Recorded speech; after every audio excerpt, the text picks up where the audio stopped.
जय हिंद दोस्तों, मैं नवीन शर्मा आप सभी का स्वागत करता हूं। आशा करता हूं आप सब एकदम अच्छे हैं, एकदम बेहतरीन हैं। एक बार सारे प्यारे दोस्त बताएंगे आप सब कैसे हैं। उम्मीद करता हूं एकदम अच्छे होंगे, एकदम साधार होंगे।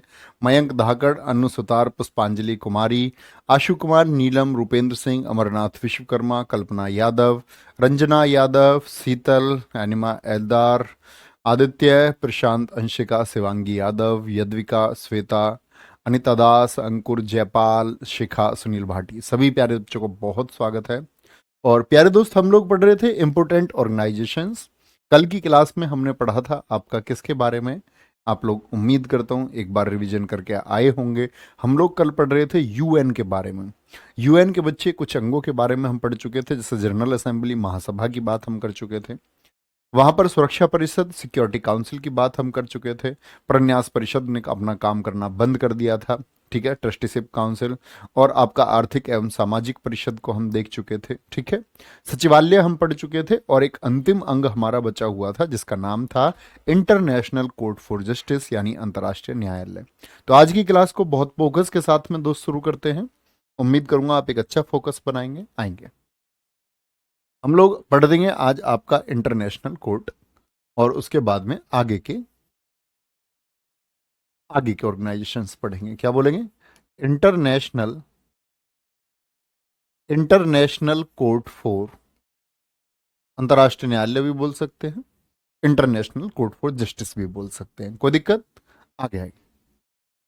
नेक्स्ट, अंतर्राष्ट्रीय न्यायालय की स्थापना कब हुई है? 3 अप्रैल 1946 को हुई है।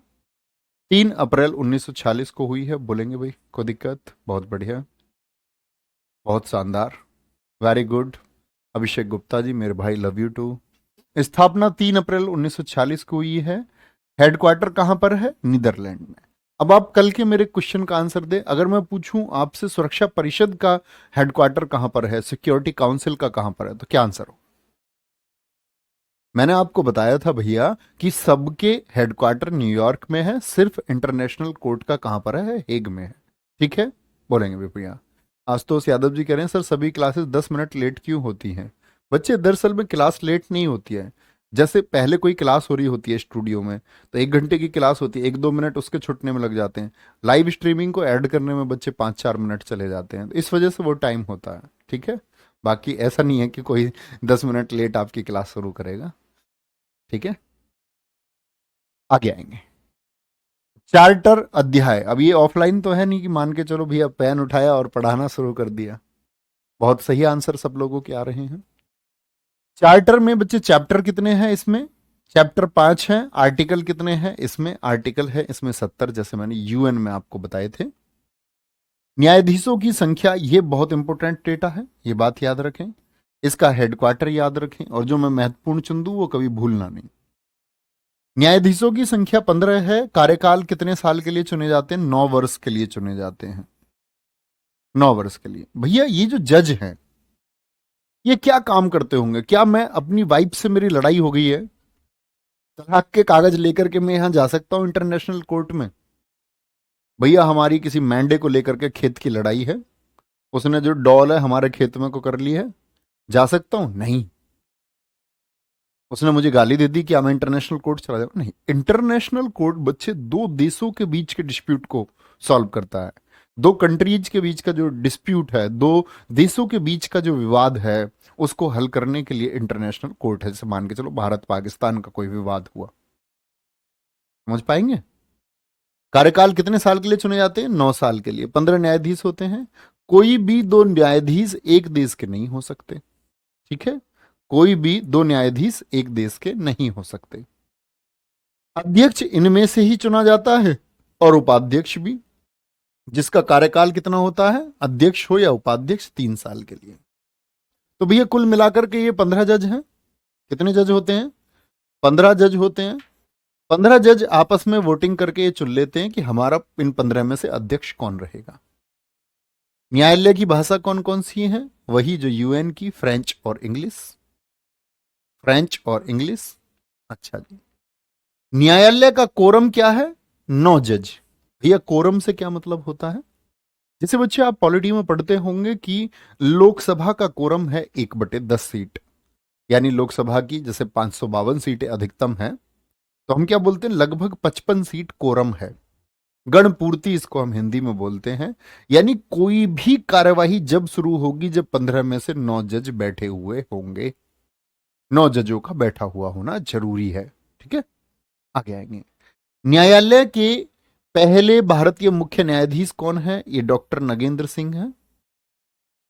डॉक्टर नगेंद्र सिंह है। कोई दिक्कत?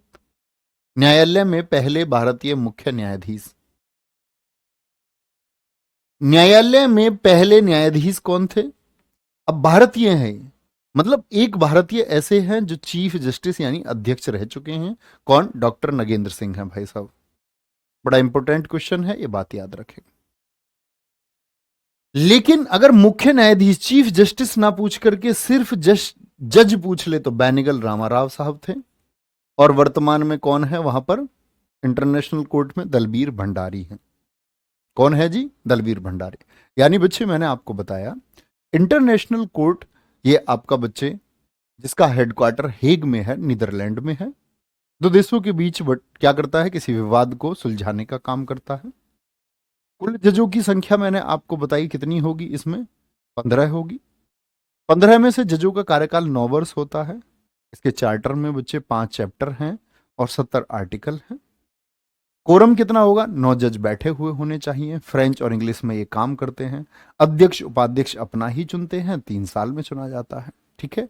भारत के पहले मुख्य न्यायाधीश कौन बने इसमें इंटरनेशनल कोर्ट में? यानी अध्यक्ष बने डॉक्टर नगेंद्र सिंह। और आपका फिर कौन बनते हैं? फिर बने भाई साहब आपका, अगर सिर्फ अध्यक्ष ना पूछे ना चीफ जस्टिस पूछे तो आपसे न्यायाधीश पूछ रहे तो बेनेगल रामाराव हम कहेंगे। वर्तमान में कौन है जी? दलवीर भंडारी हैं। कोई दिक्कत? बहुत बढ़िया। ठीक है अरुण सक्सेना जी, बिल्कुल बोल देंगे। अरुण सक्सेना जी कह रहे हैं भैया पीडीएफ वाले को समझा दो, पूरा कंटेंट लिख दिया करें। भाई पूरा कंटेंट लिखा करो पीडीएफ वालों, वो सुन रहे होंगे हमारी बात को इस टाइम। रियली सॉरी उनकी तरफ से। पूरा लिख दिया करो भाई बच्चे को, ऐसे पूरा लिखते हैं वो। ठीक है। हाँ मैच क्यों नहीं देखा, बिल्कुल देखा है मैच। आगे आएंगे। न्यायाधीश को महासभा चुनती है। न्यायाधीश को महासभा चुनती है। अब बात आई सारे चुनाव ही जनरल असेंबली करती है क्या भैया? हाँ जी, महासचिव भी यही चुनती थी। ICJ international court for justice ये अंतरराष्ट्रीय न्यायालय ही है। इसके वर्तमान अध्यक्ष कौन है? जॉन डोंगुए हैं। साइड में फोटो लगा हुआ है। तो वर्तमान को आप याद कर सकते हैं। अंतरराष्ट्रीय न्यायालय के प्रमुख कौन है? या हम बोले चीफ जस्टिस कौन है? जॉन डोंगुए हैं। कोई दिक्कत? बोलेंगे भाई। बहुत बढ़िया, बहुत शानदार। बच्चे प्रेम नारायण चौहान, इस बात का कोई मतलब नहीं है। प्रेम नारायण चौहान जी कह रहे हैं जी इन जजों को सैलरी कौन देता है? बच्चा आपने कल की क्लास में फोकस नहीं किया शायद। मैंने बोला बजट आदि का काम महासभा करती है। जो इसके सदस्य देश हैं वो पैसा देते हैं तो वेतन भी वहीं से जाएगा। ये तो जर्नल लॉजिक की बात हुई। ठीक है। ये तो ये वाली बात हुई, मैंने आपको बताया गेहूं मिट्टी में बोए जाते हैं। तो आप ये पूछ ले बाद में जाकर के कि भाई गेहूं को छोड़ दे, अब आप पूछ ले कि आटा कहाँ बोया जाता है। तो फोकस करना है। फोकस करेंगे तो सारे आंसर मैं आपको बताता चलता हूँ, लॉजिक लगाना है। बोलेंगे जी। और बाकी जो आप लोगों का क्वेश्चन होया करे कि भाई मुझे अब ये जानना है दलबीर भंडारी जी कहाँ के रहने वाले हैं, इनका गांव कौन सा है, ये कितने पढ़े हुए हैं, तो इन सब के बारे में विकीपीडिया पर नॉलेज होती है। वनडे एग्जाम के लिए क्या जरूरी है वो कंटेंट मैं आपको हमेशा देता हूँ। और उससे बाहर चीजें ना आती है ना आएंगे। लेकिन आपको मैं तो चाहता हूँ कि आप जॉन डोंगी की घरवाली के बारे में भी जानें, इसके बच्चों के बारे में पढ़ें, आप इसने अपने बच्चों को कैसे पढ़ाया है, क्या स्ट्रगल है इसकी। लेकिन वो सब हम क्लास में नहीं कर सकते। ठीक है भाई साहब। ये जिस किसी को जानना रहा करे कुछ भी चीज है। और ये अच्छी बात है, एक स्टूडेंट को जिज्ञासु होना चाहिए। जैसे मान के चलिए आपको जानना है, अब महासभा के बारे में जानना है तो आप इसको ऐसे लिखा करो, आई वॉन्ट टू नो, और रिसर्च करो अपनी। अच्छी चीज है वो, गलत नहीं है। लेकिन किसी एक बच्चे के लिए कि जी इनकी सैलरी कौन देता है, मैं बाकी बच्चों का टाइम खराब करूं और अनयूजुअल बातें करूं, उनका कोई अर्थ नहीं। ठीक है भाई साहब। आएंगे तो हमको वो चीजें पढ़नी है जो परीक्षा के लिए बहुत इंपॉर्टेंट है। वर्ल्ड बैंक पर आते हैं। वर्ल्ड बैंक, अब आप कहेंगे भैया हमने स्टेट बैंक ऑफ इंडिया सुना है, रिजर्व बैंक ऑफ इंडिया सुना है। वर्ल्ड बैंक पूरे विश्व का बैंक। विश्व बैंक इस बच्चे को ब्लॉक कर दो। जो क्लास के अलग कुछ भी बात करता है उसका कमेंट नहीं आना चाहिए। जैसे ये अरुण राज जी कह रहे हैं क्या मैं पीडीएफ का प्रिंट निकलवा लूं, इनका कमेंट ब्लॉक कर दो। इनको मुक्ति ऐसे दिया करो। अब ठीक है अरुण जी, अब आप अपने तरीके से, अब भानु को दे दी हमने कमांड इसके हाथ में। अच्छे बच्चों का एक डाउट अच्छा दिखना चाहिए सामने, बाकी इधर उधर का कोई बच्चा हो उसको मुक्ति दे दिया करो। आप कहो भैया ये तो लोकतंत्र वाली बात नहीं हुई। नहीं कोई नहीं, किसी को ब्लॉक मत करना, मजाक कर रहा हूं। आएंगे, देखो बच्चे समूह कहने का क्या मतलब है। कोई भी चीज समूह जब होगी, जब क्या कहेंगे, जब उसमें क्या हो, एक से ज्यादा बॉडीज हो, ग्रुप तभी तो बनता है। ठीक है। विश्व बैंक हेडक्वार्टर कहां पर है? Washington DC. वॉशिंगटन डीसी में। डीसी का मतलब होता है बच्चे डिस्ट्रिक्ट ऑफ कोलंबिया। डीसी का मतलब क्या होता है? वॉशिंगटन में आपने देखा होगा डीसी लगा हुआ। तो डीसी का मतलब है, डीसी का मतलब है आपका, क्योंकि कोलंबस ने खोज की अमेरिका की 1492 में, 1492 में, इसीलिए कोलंबस को इन्होंने सम्मान दिया। ठीक है। आगे आएंगे। स्थापना 1944 में हुई है ब्रेटन वुड्स सम्मेलन के दौरान। यह सम्मेलन क्या है भैया? यह सम्मेलन बच्चे, इसका मतलब है ब्रेटन वुड्स स्थल पर लोग मिले, उन्होंने देखा कि पूरी दुनिया में आदमी लोन ले लेता है आज के टाइम में बैंक से, लेकिन पूरे देश पर अगर गरीबी आ जाए तो पूरे देश की मदद कौन करे, अन्य देशों की मदद कौन करे? तो जो अमीर देश हैं उन्होंने सोचा कि हम अपना पैसा विश्व बैंक में लगाएंगे, और विश्व बैंक से जो गरीब देश होंगे वो पैसा लेंगे तो ब्याज देंगे। ठीक है। बहुत बढ़िया मुस्कान Dwivedi ji, too much thank you. कार्य शुरू किया इसने 1945 में। कुल सदस्य विश्व बैंक में कितने हैं बच्चे? ये आपका 189 है, और इसके प्रमुख कौन है? डेविड मालपास हैं। अब हम बात करें भैया, हम कोई भी ऑर्गेनाइजेशन पढ़ें तो बहुत सारी जानकारी हो जाती है, क्या याद करना जरूरी है बच्चे? एक तो उसका हेडक्वार्टर, एक उसका इस्टेब्लिशमेंट, कब उसकी स्थापना हुई है। ठीक है। एक उसमें अगर मेंबर हैं, मेंबर हमको पता चलते हैं, इंपोर्टेंट मेंबर हैं वो याद रख लें, और उसके चीफ कौन है, उसके प्रमुख कौन है। ये चार चीजें आपको एटलीस्ट किसी भी ऑर्गेनाइजेशन के बारे में पता होनी चाहिए, और जो परीक्षाओं में पूछी जाती है। इसके बाद की जो जानकारी है वो आप पढ़ सकते हैं। ठीक है। बहुत बढ़िया, वेरी गुड। आगे चलें। नेक्स्ट। बहुत बढ़िया जी, एक बच्चे ने फिर से पूछा सर इनके पास पैसा कहां से आता है। बच्चे इसके मेंबर है ना, 189 इसके सदस्य हैं। अब मान के चलो जो विकसित देश हैं वो इसमें पैसा लगाते हैं। भाई अमेरिका विकसित देश है, उसके पास फंड्स है। अब सोचो कि अफगानिस्तान गरीब देश है, अफगानिस्तान को पैसे चाहिए तो विश्व बैंक से लेगा, लेकिन विश्व बैंक में जिन जिन देशों का पैसा उस टाइम पे जो तैयार है कि भैया हम अफगानिस्तान में पैसा लगाने को तैयार हैं, तो वर्ल्ड बैंक ने बोल दिया कि ठीक है पैसा यहां पर अमेरिका लगा रहा है, तो ब्याज भी किसको मिलेगा? फायदा भी उसी को होगा। कोई दिक्कत, कोई परेशानी? हाँ एक चीज, सॉरी सॉरी सॉरी, ये देख लेना यहाँ पे, विश्व बैंक जब समूह की बात हम करेंगे बच्चे, विश्व बैंक समूह की, तो यहां पर ये चीज हमको बदलनी होगी। डेविड मालपास, तो पहले हम ये बोलते थे, ये मैं आपको बताने वाला था, अभी मैं बताने लग गया आपको। तो डेविड मालपास जो है इसके पहले थे। ठीक है। डेविड मालपास के स्थान पर, डेविड मालपास के स्थान पर, ये किनारे पर लिखना, स्थान पर अब अजय बंगा हो गए हैं। फ्रॉम इंडिया अजय बंगा, अजय बंगा। पहले हम ऐसे याद करते थे डेविड के पास माल है, माल मतलब पैसा है, और इसीलिए उसने विश्व बैंक खोल रखा है। ठीक है भाई साहब। अब कौन है? अजय बंगा, तो ये अपडेट करेंगे, अजय बंगा है। ओके। यह केवल विकासशील देशों को क्या करता है? ऋण प्रदान करता है, यानी जो लोन देगा वो डेवलपिंग कंट्रीज को देगा। अब भैया डेवलपिंग कंट्रीज कौन सी होती हैं? जैसे भारत है, भारत कैसा है? एक विकासशील देश है, यानी वो सभी देश जो विकास की तरफ जा रहे हैं।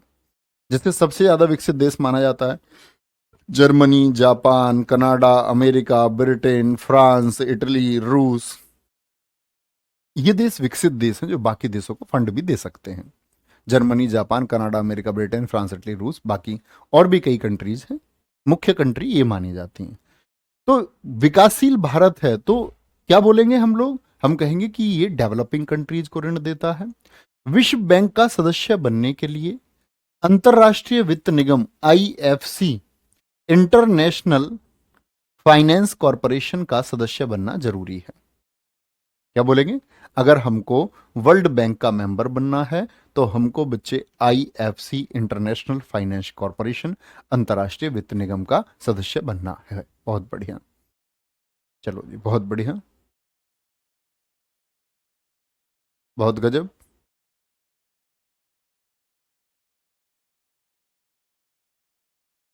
बहुत सही रौनक शुक्ला, बहुत थैंक यू, एक अच्छे बच्चे का परिचय देते हुए, वेरी गुड। आगे आएंगे, आगे। विश्व बैंक समूह 5 अंतरराष्ट्रीय संगठनों का समूह है। अब इसको समूह नाम हमने इसलिए दिया था, इसमें 5 समूह आएंगे, ठीक है। ये 5 समूह के आपको सिर्फ नाम पता होने चाहिए। अभी मैं बताऊंगा एसएससी ने इससे कैसे क्वेश्चन पूछा है। तो समूह के लिए पहला नाम है IBRD, international bank for reconstruction and development. क्या बोलेंगे इसको? आईबीआरडी। तो भैया हमको और बाकी चीजें याद करनी है, इसमें सदस्य कितने, स्थापना कितनी, बिल्कुल याद नहीं करना, आपको सिर्फ नाम याद रखना है, आईबीआरडी, इंटरनेशनल, इसका पूरा नाम भी। अब देखो कब कब ये क्वेश्चन पूछा गया है। Delhi police constable 2017, Delhi police constable 2020, और इस बार के एसएससी सीपीओ 2022 में, और पिछले में कभी भी निकाल कर देखें आपको क्वेश्चन मिलेगा। तो क्या बोलोगे? क्वेश्चन पूछा गया कि विश्व बैंक को अन्य किस नाम से जाना जाता है, तो विकल्प में दिया आईबीआरडी। तो किस नाम से जाना जाता है? International bank for reconstruction and development, यानी कि आपका पुनर्निर्माण और विकास के लिए अंतरराष्ट्रीय बैंक। कोई दिक्कत? आगे। अंतरराष्ट्रीय वित्त निगम, इंटरनेशनल फाइनेंस कॉरपोरेशन। कुछ बच्चे बराबर नोट्स के बारे में पूछते रहते हैं। बच्चे मैं पहली ही क्लास में नोट्स के बारे में बता चुका हूं, रोज नहीं बता सकता हूं, रियली सॉरी। आपको अपने सेल्फ नोट्स बनाने चाहिए, मैं तो ये बोलूंगा। अच्छे छात्र अपने सेल्फ नोट्स बनाते हैं, वो प्रिंट प्रिंट फलाना ढिकना के चक्कर में नहीं पड़ते, ठीक है। स्मार्ट बच्चे होते हैं, छोटे नोट्स बनाते हैं, टीचर क्या गाइड कर रहा है उस तरीके से अपने नोट्स बनाते हुए चलते हैं, ठीक है। शालिनी बहुत thank you. International finance corporation, उम्मीद करूंगा आपको इन नोट्स के बारे में नहीं पूछेगा। स्थापना 1956 में हुई है, सदस्य 189 हैं। अंतर्राष्ट्रीय विकास संघ आईडीए, इंटरनेशनल डेवलपमेंट एसोसिएशन है, ठीक है। स्थापना 1960 में हुई, और सदस्य कितने हैं इसमें? 173 हैं। याद करने की आवश्यकता नहीं है सदस्य। बहुत बढ़िया मनीष कुमार जी, ठीक है। लिखेंगे एक बार अच्छे से, लिख लेंगे तो हम सब कर दिया करो। बिल्कुल समीर चौधरी जी, समीर चौधरी जी कह रहे हैं वर्ल्ड बैंक का जुड़वा आईएमएफ, इंटरनेशनल मॉनेटरी फंड को कहा जाता है। बहुत सही आपने कहा है दोस्त, बहुत बढ़िया, बहुत शानदार। हीना परवीन जी, बच्चे अगर आप अपने सेल्फ नोट्स बना रहे हैं तो वेरी गुड, बहुत अच्छी बात है। सही है चंचल, ठीक है भाई साहब, लिखेंगे आईबीआरडी, आईएफसी, आईडीए। अच्छा, चौथा है इक्सिड। क्या बोलोगे? International centre for settlement of international disputes. कोई आपका investment, sorry, international investment disputes, investment को लेकर के, निवेश को लेकर के दो देशों के बीच का कोई भी विवाद है वो इक्सिड सॉल्व करेगा, ठीक है। स्थापना 1966 में हुई है, सदस्य इसके 163 हैं। भारत इसका सदस्य नहीं है, बाकी 4 का है। यहां पर इंपॉर्टेंट बात हुई। तो जो बच्चे एकदम से धैर्य नहीं रखते हैं, ये उन लोगों के लिए आंसर है। कुछ बच्चों को मैं देख रहा था वो लगातार कमेंट में ये लिख रहे थे भारत इसका सदस्य है या नहीं है। तो उम्मीद करूंगा बच्चे टॉपिक खत्म होने तक आप वेट किया करें कि वो जरूरी जानकारी मिली है या नहीं, फिर आप पूछ लिया करें। समझिए आप बात को? तो क्या बोलेंगे? भारत, अब मैं बोलूंगा IBRD, international bank for reconstruction and development, इसका भी सदस्य है। भारत इंटरनेशनल फाइनेंस कॉरपोरेशन, अंतर्राष्ट्रीय वित्त निगम का भी सदस्य है। अगर भारत की बात करें, इंटरनेशनल डेवलपमेंट एसोसिएशन आईडीए का भी सदस्य है। लेकिन भारत क्या इक्सिड का, international centre for settlement of investment disputes, इसका सदस्य नहीं है। मीगा का सदस्य भारत है, हाँ जी, मीगा, मल्टीलेटरल, क्या बोलोगे? इन्वेस्टमेंट गारंटी एजेंसी, इसकी स्थापना बच्चे याद रख लेना, इसकी स्थापना याद रख लेना, और ये फैक्ट याद रख लेना, पूछा जाएगा भारत निम्न में से किसका सदस्य नहीं है। तो 4 विकल्प देता है, लिखना एक्सिड का नहीं है। बहुत शानदार, बहुत बढ़िया, वेरी गुड।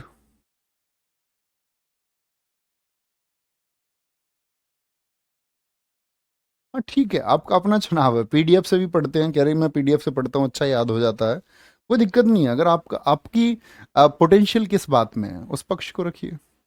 मैं कह रहा हूँ कि जो अपने नोट्स बनाए वो ज़्यादा अच्छा है। मैं इसका मतलब ये नहीं है कि जो पीडीएफ से पढ़े वो बेकार है वो आपका अपना पोटेंशियल है, फिर आपके मानसिक क्षमता सही है, ठीक है, आप अच्छे से याद कर पाते हैं पीडीएफ से, तो कोई दिक्कत नहीं है, याद ही तो करना है, किसी तरह से करें, ठीक है, रिवीजन जरूर करना।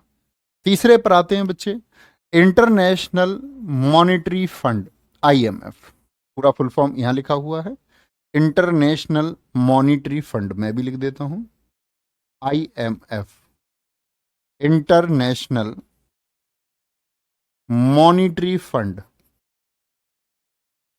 Monetary fund. और बच्चे फिर से मैं आपको बता देता हूं इनके हेडक्वार्टर, कब ये बना, ठीक है, और जो इंपोर्टेंट मैं बताऊं वो जरूर याद रख लेना, ठीक है।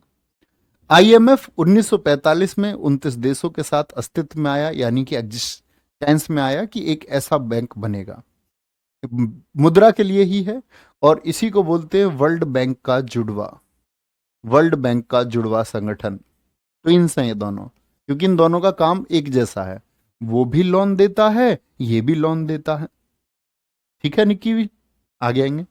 हेडक्वार्टर है वॉशिंगटन डीसी। इसकी जो करेंसी है, इसकी जो मुद्रा है वो है बच्चे एचडीआर। एचडीआर बोलते special drawing rights, special drawing rights, विशेष आहरण अधिकार मुद्रा जो होती है। इसका मतलब इन्होंने वो करेंसी ले ली बच्चे जो दुनिया में सबसे प्रचलित करेंसी है, आईएमएफ उनको अपनी मुद्रा के रूप में कहता है। और बहुत बार पूछा जाता है कौन सी मुद्रा है जिसको गोल्डन पेपर कहा जाता है, क्या बोलोगे? गोल्डन पेपर भाई साहब कहा जाता है आपका आईएमएफ की करेंसी को। डॉलर कितना प्रचलित है, बहुत सारे देश अपनाते हैं। पाउंड प्रचलित है, ब्रिटेन का है। रेनमिनबी चाइना, इतनी बड़ी पॉपुलेशन इसको अपनाती है। येन जापान का, और यूरो यानी कि यूरोपियन यूनियन की जो करेंसी है, ये आईएमएफ ने एक्सेप्ट कर रखी है करेंसी। ये 5 करेंसी यहां पर विशेष आहरण अधिकार के रूप में जानी जाती हैं। तो क्या बोलोगे? आईएमएफ की जो करेंसी उसको क्या बोलेंगे? एचडीआर। बहुत बार बच्चे इकोनॉमिक्स में एचडीआर का फुल फॉर्म पूछा जाता है, ठीक है, एसएससी ने कई बार पूछा है, ठीक है। आगे नोट करेंगे, नोट करके बता देंगे मुझे, कर चुके हैं, बहुत बढ़िया। वैभव गुप्ता जी प्रयास करिए, सर जी के याद नहीं होती। बेटा मैं आप जानता हूं, आप वैज्ञानिक नहीं हैं आप, ये मुझे भी पता आपको नहीं याद होती होगी, लेकिन आपको याद करनी पड़ेगी। करिए, प्रयास करिए, मेहनत करिए, रिवीजन करिए, ठीक है। कभी आपको लगता हो ना मनुष्य का दिमाग अलग अलग है जी, वो बहुत होशियार है, नहीं, कोई होशियार नहीं है। किसने किसी चीज के लिए कितना अभ्यास किया है, कितना रिवीजन किया है, वो बेहतर बनाता है दोस्त, ठीक है। आप रिवीजन करेंगे, आप अभ्यास करोगे, आप बेहतर हो जाएंगे, नो डाउट। बाकी ऐसी बातें मत किया करो जी मुझसे जीएस याद नहीं होती, फिर तुमसे होता क्या है तुम वो तो बताओ हवाई जहाज बना सकते हो क्या तुम, जो बिना किसी भी आपका एरोफ्यूल के चल जाए, जिसको ईंधन की जरूरत ना पड़े? फिर तुम ऐसी कोई बाइक बना दो जो पानी से चल जाए। भैया वो भी नहीं कर सकते हम तो, कुछ तो कर सकते हो। ऐसे क्या विशेषता है तुम्हारे अंदर जो तुम कर सकते हो, वो बताओ। चलो बोलो भैया कोई विशेषता नहीं है मेरे अंदर तो, भैया मुझे तो पढ़ना ही पड़ेगा, मतलब हाँ पढ़ना पड़ेगा भाई साहब आपको, और जितना जल्दी एक्सेप्ट कर लोगे, रोने से अच्छा है पढ़ना शुरू करो। और ये सबसे रोतड़ू छात्र होते हैं, मैं याद नहीं होता जी, मैं भूल जाता हूँ जी। अरे भैया फिर मतलब तुम खुद को रामानुजन समझ रहे हो, चीजें एक बार पढ़ ली तो समझ में आ जाएंगी। प्रयास करो यार थोड़ा सब होगा, घबराने की जरूरत नहीं है। चाइनीज मत बनो तुम। आईएमएफ का सदस्य बनने के बाद ही आईबीआरडी की सदस्यता मिलती है। अच्छा, मैंने क्या बोला था भाई साहब आपसे, वर्ल्ड बैंक का सदस्य होने के लिए किसका सदस्य होना जरूरी है? इंटरनेशनल फाइनेंस कॉरपोरेशन का, अंतर्राष्ट्रीय वित्त निगम का। ऐसे ही आईएमएफ का सदस्य बनने के बाद ही आईबीआरडी की सदस्यता मिलती है। और कौन प्रमुख है इसकी? क्रिस्टलिना जॉर्जीवा है। इसके मैनेजिंग डायरेक्टर कौन है? आपका क्रिस्टिन लेगार्ड है आईएमएफ के। आईएमएफ की पहली उप प्रबंध निदेशक यानी डिप्टी मैनेजिंग डायरेक्टर ये इंडिया से हैं, गीता गोपीनाथ। फोटो आप देख सकते हैं, काफी सुंदर है ये। क्रिस्टलिना जॉर्जीवा, क्रिस्टिना लेगार्ड और आपका गीता गोपीनाथ। 190वां सदस्य कौन बना है? अंडोरा, ये कंट्री का नाम है। यानी मैं आपसे पूछूं आईएमएफ में बच्चे करंट में कितने कंट्रीज हैं जो इसके मेंबर हैं, तो क्या बोलोगे? भाई साहब 190 कंट्रीज इसके मेंबर हैं। चलो भाई, बहुत बढ़िया, बहुत सही। एक बच्चा सिंधु जल विवाद पे पहुंच गया है बीच में से कूद के, कह रहा सिंधु जल विवाद क्या भारत और पाकिस्तान के मध्य है? हाँ जी। 3 बजे का प्रैक्टिस सेट किया करो, ये सब चीजें मैं उसमें बताता रहता हूँ। एप्लीकेशन पे यार तुमने पैसे खर्च करे हैं, तुम्हारे पढ़ाई का स्टेटस ऐसा है जैसे तुम फ्री में पढ़ रहे हो। पैसे खर्च करें, सिंसियर हो जाओ, तुम्हारे पीछे जो बैठा ना वो तुमसे तुम्हारा सिलेक्शन ले लेगा। पापा जी बहुत मेहनत करी थी, पापा जी बहुत पढ़ा था, ये नहीं बताओ पापा जी कमेंट करता था उल्टे सीधे। चलो कोई नहीं, थोड़ा नटखट होना भी जरूरी है। बहुत बढ़िया जी, आगे आएंगे। नेक्स्ट, अगले संगठन पर आते हैं। अभी तक हमने पढ़ा बच्चे किसके बारे में? हमने पढ़ा पहले तो अंतर्राष्ट्रीय न्यायालय याद है, हेग। फिर हमने पढ़ा किसके बारे में? आपका डब्ल्यूटीओ, 5 संगठन उसमें हमने पढ़े, आईबीआरडी, आईएफसी, आईडीए, एक्सिड और मीगा। फिर हमने पढ़ा आईएमएफ के बारे में जो वर्ल्ड बैंक की जुड़वा बहन है। अब आप कहेंगे भैया उसको आपने जुड़वा बहन कहा था तो क्या अंतर है? तो बच्चे मैंने कहा था कि वर्ल्ड बैंक किसको ऋण देता है? सिर्फ विकासशील देशों को, लेकिन आईएमएफ सबको ऋण दे देता है, विकासशील को भी विकसित को भी, उनको भी पैसे की जरूरत है, आईएमएफ दे देगा। ठीक है, आगे। विश्व व्यापार संगठन, world trade organisation, world trade organisation. ठीक है, तो ट्रेड किसको बोलते हैं बच्चे? व्यापार को।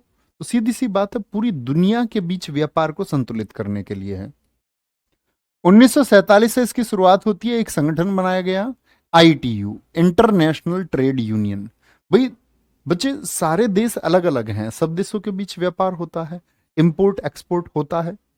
और इंपोर्ट और एक्सपोर्ट जब होता है दोस्त, तो उसके लिए कुछ नियम कायदे होते होंगे, यस और नो? तो आप कहेंगे हाँ जी। तो एक यूनियन बनी 1947 में, इंटरनेशनल ट्रेड यूनियन की स्थापना हुई। 1948 में आईटीयू को गेट कहा जाने लगा, जिसको हम गाट कहते हैं। ठीक है, गाट का मतलब क्या है जी? ये लिखा हुआ, journal agreement on tariff and trade. Uruguay round यानी उरुग्वे देश में 1986 से 1994 तक बैठकें चली। इसकी समाप्ति हुई बैठकों की, इसके बाद में मराकश संधि यानी मराकश जगह पर जो ट्रीटी साइन हुई, उसमें बच्चे 1 जनवरी 1995 को डब्ल्यूटीओ की स्थापना। आपको ये एक लाइन याद करनी है, क्या बोलोगे? ये तो इसका बैकग्राउंड हो गया। लेकिन कभी भी पूछे आपसे कि डब्ल्यूटीओ की स्थापना कब हुई है, तो हम बोलेंगे 1 जनवरी 1995 को बना डब्ल्यूटीओ। डब्ल्यूटीओ पहले क्या होता था? गाट होता था। गाट से पहले ये क्या होता था? यानी general agreement on tariff and trade से पहले इंटरनेशनल ट्रेड यूनियन, आईटीयू हुआ करता था। बहुत बढ़िया, वंदना सविता। बच्चे बहुत आशीर्वाद, बहुत स्वागत है। कोई दिक्कत? लिखेंगे तब आगे बढ़ेंगे। अच्छे, ये सब एक एक क्वेश्चन को बहुत फोकस से पढ़ा करो। कहीं से भी प्रश्न आता है, हम कभी किसी चीज को, महत्वपूर्ण चीज को नहीं छोड़ सकते, क्योंकि बच्चे एक एक क्वेश्चन आपके सिलेक्शन को तय करेगा हमेशा। आप एक क्वेश्चन करके आप हजारों बच्चों को पीछे छोड़ जाते हैं। आगे आएंगे। ठीक है अमन सिंह, कोई दिक्कत नहीं है। बिल्कुल प्रीति, एकदम ठीक है, कोई दिक्कत? बिल्कुल करना चाहिए मुस्कान द्विवेदी जी, हर एक बच्चे को। आज 100 क्वेश्चन है यूट्यूब पर, 3 बजे जरूर करना। आगे आएंगे। हेडक्वार्टर, हेडक्वार्टर कहाँ पर है? जेनेवा। किसका? व्यापार का। और भैया व्यापार तो बड़ा रिस्की होता है, व्यापार तो जानलेवा होता है, व्यापार तो जान ले लेता है। तो जेनेवा जानलेवा। प्रमुख कौन है इसकी? नोगोजी ओकोंचो इवोला। ठीक है, इवोला। इवोल बोले या इवोला बोले? ये पहली महिला है। पहली बात तो आज तक कोई महिला नहीं बनी डब्ल्यूटीओ की प्रमुख, और ना कोई अफ्रीकी बनी। तो पहली महिला भी हो गई और अफ्रीकी भी हो गई। क्या बोलोगे?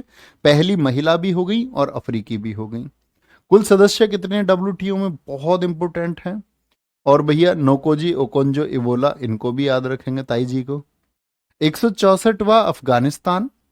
कौन बना है 164वां? और इसमें बच्चे 23 पर्यवेक्षक देश भी हैं। पर्यवेक्षक देश से मतलब है बच्चे जिनको क्या करते हैं, ये ऑब्जर्वर कंट्रीज रखते हैं, जो किसका? आपका पर्यवेक्षण का काम करती रहती हैं, सहायता का काम करती रहती हैं। बहुत बढ़िया, वेरी गुड।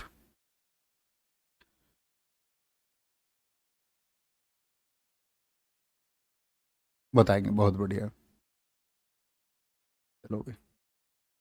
कुछ बच्चों की ऐसे होती है, जैसे वो नहीं बोलते, उसको क्या बोलते? गधा बुद्धि। गधा बुद्धि समझते हो तुम? यस और नो? उनको कोई मतलब नहीं है दुनिया से, क्या पढ़ रहे हैं हम क्या नहीं, बस उनको ये है कि उनका नाम बोला जाए।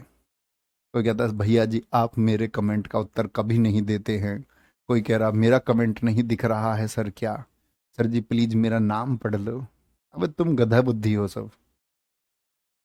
मम्मी पापा पता क्या सोचते? मम्मी पापा सोचते यार हमारा लड़का नाम रोशन कर देगा, हमारी लड़की नाम रोशन कर देगी। लड़की कमेंट में कह रही है मेरा नाम पढ़ लो, मेरा नाम पढ़ लो। अबे तुम्हें मैं कितना समझाऊं, मैं थक चुका तुम्हें समझा समझा करके, कि तुम इंसान बन जाओगे एक दिन, तुम्हारी खोपड़ी एक्टिव हो जाएगी, थोड़ी बुद्धि तुम में आ जाएगी। पर कुछ हो जाते हैं, ऐसा नहीं है, लेकिन कुछ तो भैया, क्या बोलते हैं उसको, भैंस के आगे बीन बजाना, ऐसे समझो। भैंस के आगे बीन समझाना, समझते हो? आगे, यूरोपियन यूनियन, ये इसका मैप है बच्चे। ठीक है, स्टार गिन के बताओ कितने हैं यूरोपियन यूनियन में? यूरोपियन यूनियन के मैप में स्टार कितने हैं? क्या बोलोगे भैया? 3, 3, 6, 3, 9, 3, 12। स्थापना 1 जनवरी 1958 को हुई है।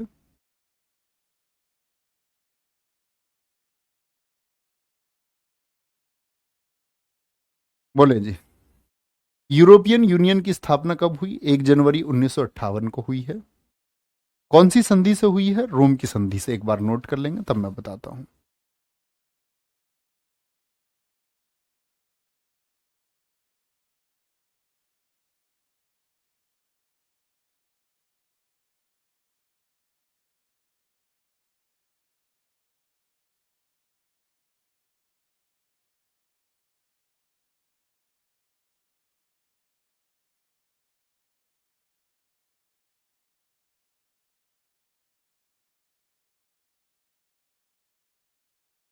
चलो जी, बोलेंगे भी फटाफट। बहुत बढ़िया। सर जी गाट का फुल फॉर्म क्या है? बच्चे नीचे ही बता चुका हूं मैं आपको, वहां देख लो पीछे। Journal agreement on tariff and trade, ध्यान से पढ़ा करो, ठीक है? तो ये इसका आधार बना, ये क्या बना? इसका आधार बना। लेकिन अगर अब पूछे आपसे तो हम कहेंगे अब क्या होगा? रोम की संधि के द्वारा इसका बेसिक स्ट्रक्चर तैयार हुआ 1959 में, काम करता रहा, ये संगठन काम करता रहा। इसको फाइनली जो यूरोपियन यूनियन इस्टेब्लिशमेंट पूछा जाए तो 1 नवंबर 1993 हम कहेंगे, 1 नवंबर 1993 हम कहेंगे। एग्जाम में अगर पूछा जाएगा तो ये इसका बेसिक स्ट्रक्चर है। जैसे मैंने बताया था डब्ल्यू का बच्चे, डब्ल्यू का बेसिक स्ट्रक्चर चला 1947 आईटीयू से, पहले फिर गाट हुआ, और गाट के बाद में फिर क्या होता है आपका? गाट के बाद में फिर आपका यूरोप क्या होता? डब्ल्यू हुआ। सदस्य देश कितने हैं इसमें? हम कहेंगे सदस्य देश भैया जी इसमें 27 हैं। हेडक्वार्टर इसका ब्रुसेल्स बेल्जियम में है, बहुत इंपॉर्टेंट है, हेडक्वार्टर सभी के इंपॉर्टेंट हैं। और यूरोपियन यूनियन की अपनी करेंसी है, जो एचडीआर में भी मैंने आपको बताई थी। एचडीआर अभी मुद्रा बताई थी ना मैंने आपको, क्या क्या बोली थी? एक तो पाउंड है उसमें, पाउंड बताई थी, एक मैंने आपको डॉलर बताई थी, एक जापान की येन बताई थी, एक बच्चे चाइना की रेनमिनबी बताई थी, और एक कौन सी बताई थी? यूरोपियन यूनियन की यूरो। तो ये जो यूरो अपनाता है, तो इन देशों ने डिसाइड किया कि हम एक करेंसी अपनाएंगे जो दुनिया में डॉलर का वर्चस्व है उसको खत्म करेंगे, अपना बनाएंगे, ठीक है। यूरो का चलन 1 जनवरी सन 2002 से 20 देश यूरो को अपनाते हैं। पहले 19 देश हुआ करते थे बच्चे, अभी 20वां देश क्रोएशिया है। शायद किताब में अपडेट ना हो तो आप कर लेना इस बात को, ठीक है। 20वां देश यूरो अपनाता है, यूरो, ठीक है। 20वां कौन सा है? क्रोएशिया है। तो कितनी कंट्रीज हैं टोटल जो यूरो अपनाती हैं? बहुत इंपॉर्टेंट क्वेश्चन है, ठीक है। इसकी मुद्रा पहले क्या होती थी, कोई बता पाएगा? भाई अब तो ये यूरो अपनाता है, ये क्वेश्चन बड़ा बनता है, क्रोएशिया की पहले मुद्रा क्या थी? अवनीश पांचाल जी बच्चे बहुत सारा प्यार, वेरी गुड। अजय चौधरी जी बहुत सही कर रहे हैं। अभिषेक गुप्ता वेरी गुड, बहुत शानदार। आगे चलेंगे, ठीक है। तो पहले करेंसी पता होनी चाहिए, किसकी करेंसी पहले कूना थी।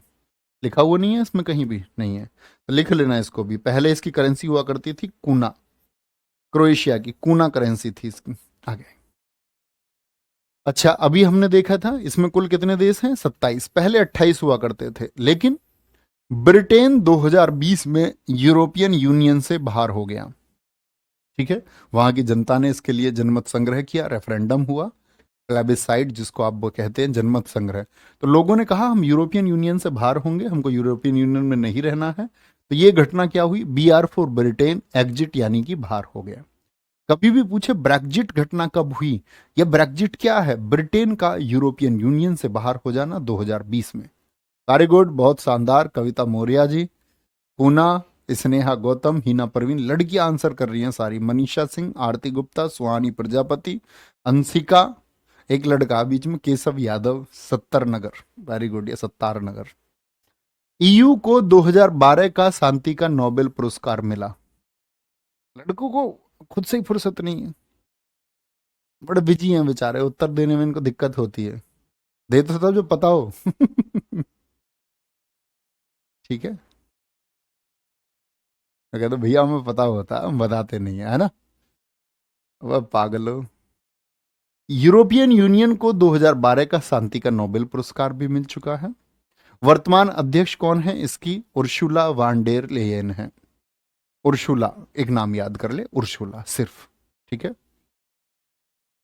सोनिया जी आप अच्छे स्टूडेंट हैं बच्चे, इसलिए आप कहते हैं, आपको लगता है ऐसा। Thank you. आगे चलें जी, लिख लेंगे तब आगे चलेंगे,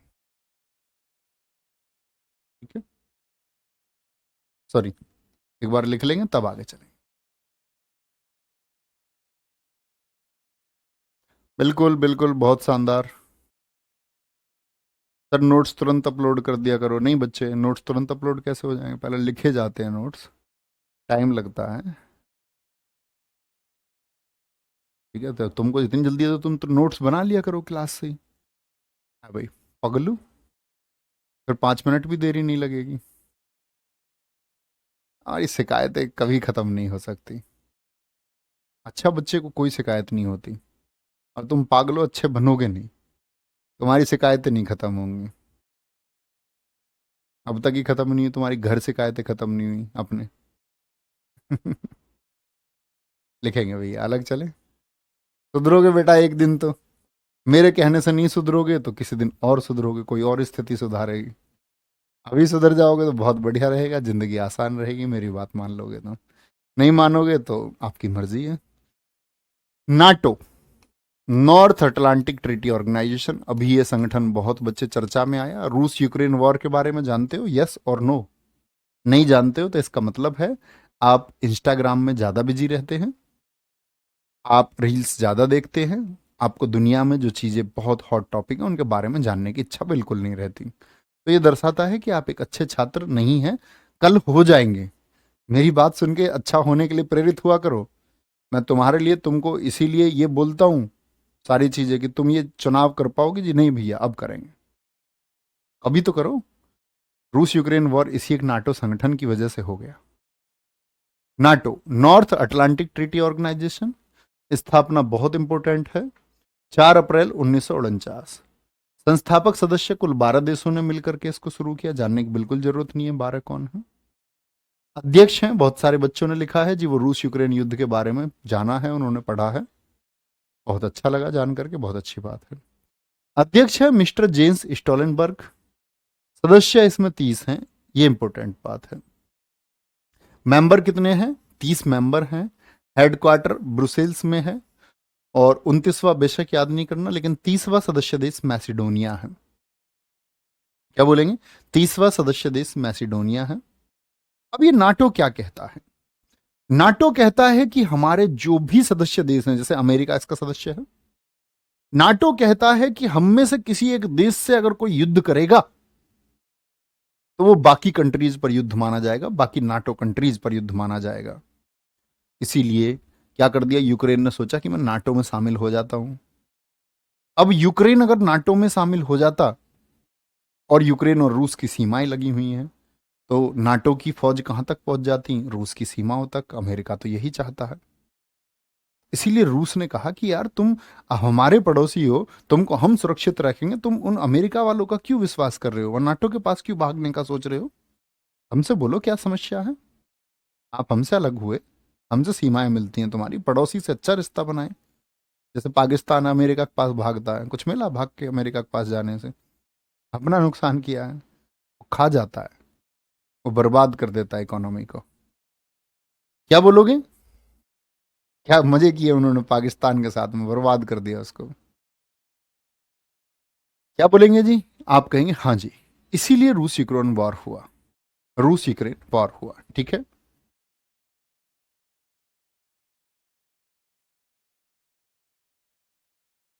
चलो भाई। नहीं, भारत नहीं है बच्चे, भारत नहीं है। पहले 30 के बारे में लिखें, फिर मैं आपको 31वें की जानकारी दूंगा। तो 29वां आप याद करने की जरूरत नहीं, सॉरी मुझे यहाँ बताना चाहिए आपको। 30 सदस्य वर्तमान में नहीं, वर्तमान में तो 31 हो गए ना। ठीक है, 30 सदस्य है ना, यहाँ पे 30 लिखा हुआ है। 31वें की जानकारी देने के लिए भी जरूरी है ना कि यहाँ पर हम 31 लिखें। बच्चे इसको अपडेट करेंगे, 31 लिखेंगे। 30 सदस्य इसके हुआ करते थे। वर्तमान में कितने सदस्य हैं इसके? 31 सदस्य हैं। ये बात आपको पता होनी चाहिए, ठीक है। कोई दिक्कत?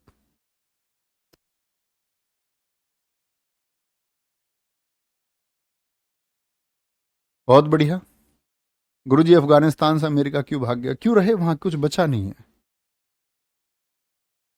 खत्म हो गया है वो। ठीक है। और यहां पर लिख सकते हैं आप साइड में, 31वां कंट्री कौन बना है? 31वां देश बना है बच्चे फिनलैंड, जिसकी राजधानी है हेलसिंकी। 31वां देश बना है आपका फिनलैंड। क्या बोलोगे? 31वां देश। तो 29वां याद करने की जरूरत नहीं है, लास्ट के दो याद रखते हैं, 30वां मैसिडोनिया और 31वां फिनलैंड। इसके 4 अंग हैं नाटो के, कौन कौन से? एक तो काउंसिल होती है, एक सब काउंसिल होती है, एक प्रतिरक्षा समिति डिफेंस कमेटी होती है, एक सैनिक कमेटी होती है। ये हमको पढ़ने की जरूरत नहीं है, ये यूएन के अंगों की तरह है, इसके अंग बहुत इंपॉर्टेंट नहीं है। भारत नहीं है बच्चे सदस्य नाटो का, नो। ठीक है, खुद आराम से। बहुत बढ़िया। सर जी लिख कर पढ़ा देते। बच्चा मेरी राइटिंग सही नहीं है, इसीलिए मैं लिख कर नहीं पढ़ाता हूँ।